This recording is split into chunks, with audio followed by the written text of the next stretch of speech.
Colleges 11 meters Michael Ainsworth, AP TCU safety Innis Gaines, 6, congratulates Ohio State quarterback Dwayne Haskins, 7, after their NCAA college football game in Arlington, Texas, Saturday, September 15, 2018.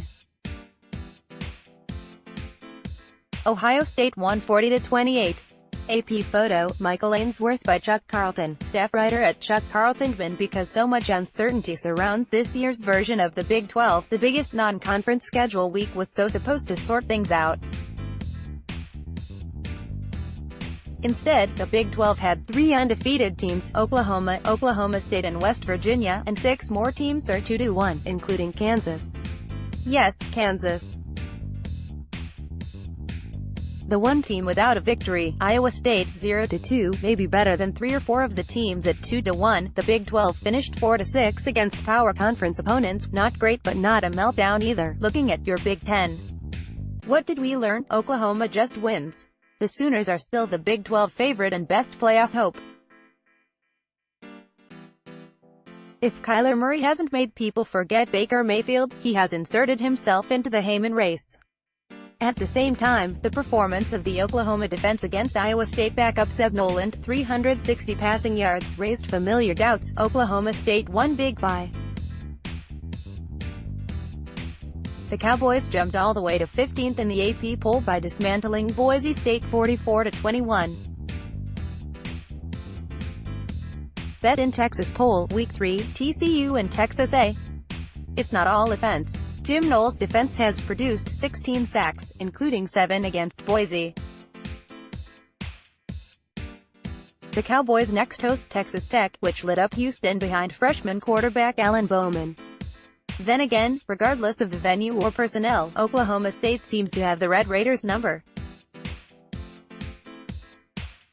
The Cowboys have won 9 straight in the series and Tech hasn't won in Stillwater since 2001, when its quarterback was Cliff Kingsbury. TCU didn't win by losing but losing 40-28 to Ohio State, although it was far from a catastrophe. A couple of Buckeye defensive turnovers sank TCU's upset hopes, although the lingering impression was positive. The Horned Frogs played a powerhouse team pretty even for 3 quarters. Even though coach Gary Patterson guarded against hyping the showdown as a one-game season, he noted the effort.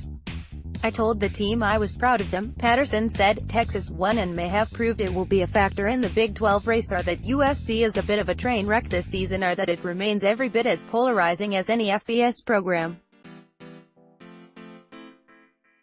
Or, all of the above. Texas cornerback Chris Boyd planted both feet in meme world with this post-game quote. "I ain't gonna lie. I feel like we kind of proved that we're back," Boyd said. Back? Did somebody say Texas was back? In its decade in the wilderness, the problem for Texas hasn't necessarily getting a feel-good win, or maybe rising to the occasion. It's been building on those moments and sustaining. On Saturday, TCU presents that test. The Horned Frogs have won the last 4 meetings by a combined score of 153-33.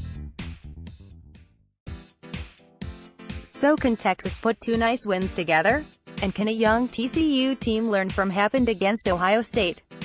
Every game is going to be a different moment. We're going to find a way to win, Patterson said. And we need to learn how to get better.